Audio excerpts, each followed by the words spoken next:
সবার জন্যই একটা জীবন, সবার জন্যই কিন্তু ২৪টা ঘন্টা। প্রত্যেকটা মানুষের জন্যই সপ্তাহে ৭ দিন এবং মাসে ৩০ দিন। অনেকেই অনেক কিছু করে ফেলে, আবার অনেকেই কিছুই করতে পারে না। কারণ কি? কারণ হলো সময়ের মূল্য। যারা সময়কে মূল্যায়ন করে, যারা জীবনকে প্রোডাক্টিভ হিসেবে তৈরি করতে পেরেছে, তারাই আসলে জীবনে অনেক কিছু করতে পেরেছে দুনিয়ার জন্য এবং আখিরাতের জন্য।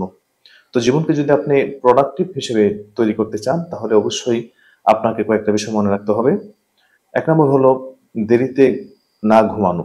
আপনি যখন দেরিতে ঘুমাবেন, রাত ১২টা, ১টা, ২টা, ৩টা পর্যন্ত, তখন নানাভাবে আপনি শারীরিকভাবে হোক, মানসিকভাবে হোক আপনি অসুস্থ হয়ে যাবেন এবং আপনি বিভিন্নভাবে আ জীবনের বা সময়ের মূল্যায়ন পাবেন না, সময়ের বরকত পাবেন না।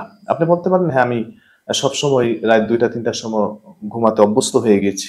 হয়তো আপনি অভ্যস্ত হয়ে গিয়েছেন, কিন্তু কোনো এক সময় এমন হবে যে আপনার বড় ধরনের রোগ হয়ে যেতে পারে। ডায়াবেটিস, হার্টের সমস্যা, কিডনির সমস্যা, জটিল, জটিল রোগ হতে পারে। তাছাড়াও রাসূলুল্লাহ সাল্লাল্লাহু আলাইহি সাল্লাম থেকে যত হাদিস আমরা পাই, এগুলো সবগুলি মানবজাতির জন্য কল্যাণের।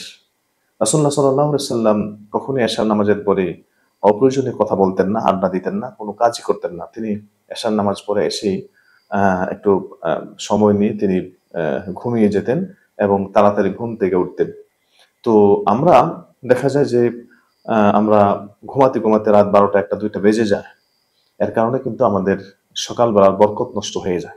আমরা যখন ২টার সময় ঘুমাই, সকালবেলা উঠতে, উঠতে আমাদের হয়তো ৭টা, ৮টা বেজে যায়। কিন্তু সকালবেলার কাজটাই হলো অত্যন্ত গুরুত্বপূর্ণ এবং সকালের যে সময়টা, এটা বরকতপূর্ণ।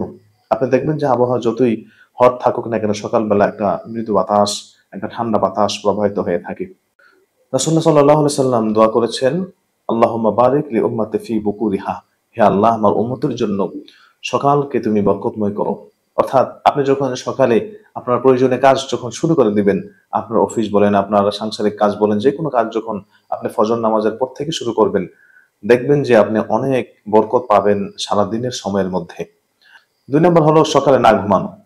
সকালে যখন আপনি ঘুমাবেন না, তখন আপনি সারাদিনের একটা সময়ের বরকত পেয়ে যাবেন। দেখবেন যে আপনি ফজরের পরে যখন আপনি অফিসিয়াল কাজগুলো আপনি করতে শুরু করবেন, বা আপনার সাংসারিক কাজ বলেন বা আপনার প্রয়োজনীয় প্রাতিষ্ঠানিক কাজ যখন আপনি ফজর পড়ার পরে ৫টা থেকে যখন শুরু করবেন, দেখবেন যে ৮টা ৯টার মধ্যে বা ১০টার মধ্যে মোটামুটি সারাদিনের কাজ শেষ।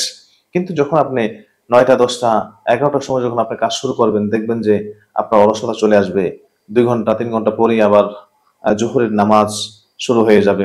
আপনার দুপুরবেলার লাঞ্চের সময় চলে আসবে। সুতরাং আপনি সময়ের বরকত পাবেন না। তো আপনি যদি সময়ের বরকত পেতে চান, জীবনকে যদি প্রোডাক্টিভ হিসেবে আ তৈরি করতে চান, প্রস্তুত করতে চান, তাহলে অবশ্যই আ রাতের বেলা তাড়াতাড়ি ঘুমাতে হবে এবং সকালবেলা তাড়াতাড়ি ঘুম থেকে জাগ্রত হতে হবে।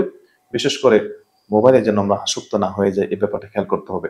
মোবাইলে যদি আমরা আসক্ত হতে না চাই, তাহলে একটা কাজ আপনি করতে পারেন। সেটা হলো আপনি ঘুমানোর আগে কমপক্ষে ১ ঘন্টা আগে মোবাইল থেকে দূরে থাকবেন। বিশেষ করে আপনি যখন ঘুমাবেন, নামাজ পড়ার আগেই যদি আপনি মোবাইলটাকে সরিয়ে ফেলেন, নামাজ পড়লেন, নামাজ পড়ে হয়তো খাওয়া-দাওয়া করলেন, খাওয়া-দাওয়ার পরে হয়তো ঘন্টাখানেক সময়ের মধ্যে আপনি ঘুমিয়ে পড়লেন। অথবা এটাও করতে পারেন যে এশার নামাজের আগেই আপনি খাওয়া-দাওয়ার কাজটা সেরে ফেললেন। এরপরে এশার নামাজ পড়ে এসে হয়তো প্রয়োজনীয় কোনো আমল যদি থাকে, কোরআন তেলাওয়াত করলেন, সূরা মুলক পড়লেন বা অন্যান্য আমল করলেন, করে আপনি ঘুমিয়ে পড়লেন। কিন্তু মোবাইলটা হাতে নেবেন না।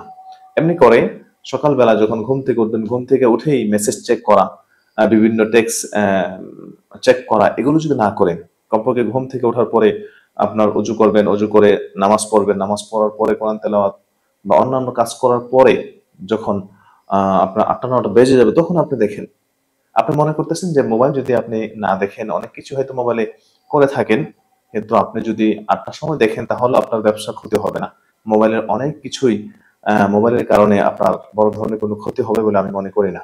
যাই হোক, আমরা যদি জীবনকে প্রোডাক্টিভ হিসেবে তৈরি করতে চাই, সময়কে যদি আমরা আরো বেশি বরকত ময় হিসেবে আমরা যদি পেতে চাই, তাহলে অবশ্যই মোবাইলের যৎসামান্য ব্যবহার নিশ্চিত করতে হবে। তাহলে আপনি জীবনের সময়কে কাজে লাগাতে পারবেন। না হলে আপনি সময়ের বরকত পাবেন না। দেখবেন যে আপনি স্ক্রলিং করতেছেন, ঘন্টার পর ঘন্টা চলে যাচ্ছে, রিলস দেখতেছেন, শর্ট দেখতেছেন, টিকটকে ভিডিও দেখতেছেন বা বিভিন্নভাবে আপনি ইউটিউব অথবা বিভিন্নভাবে ফেসবুকিং করতেছেন। তো আপনি সময়টাকে মূল্যায়ন পাবেন না। কখন যে আপনার ঘন্টা চলে গিয়েছে, কখন যে আপনার নির্ধারিত সময়ের আগেই আপনার সময় ফুরিয়ে গিয়েছে, এটা আপনার টেরও পাবেন না। সুতরাং আমরা যদি জীবনের এই সময়গুলোকে মূল্যায়ন করতে চাই, যদি আমরা সময়টাকে যদি আরো বেশি বরকত হিসেবে আমরা পেতে চাই, তাহলে এই বিষয়গুলো আমাদেরকে খেয়াল করতে হবে। আল্লাহ তাআলা তৌফিক দান করুন, আমিন। আসসালামু আলাইকুম ওয়া রাহমাতুল্লাহি ওয়া বারাকাতুহু।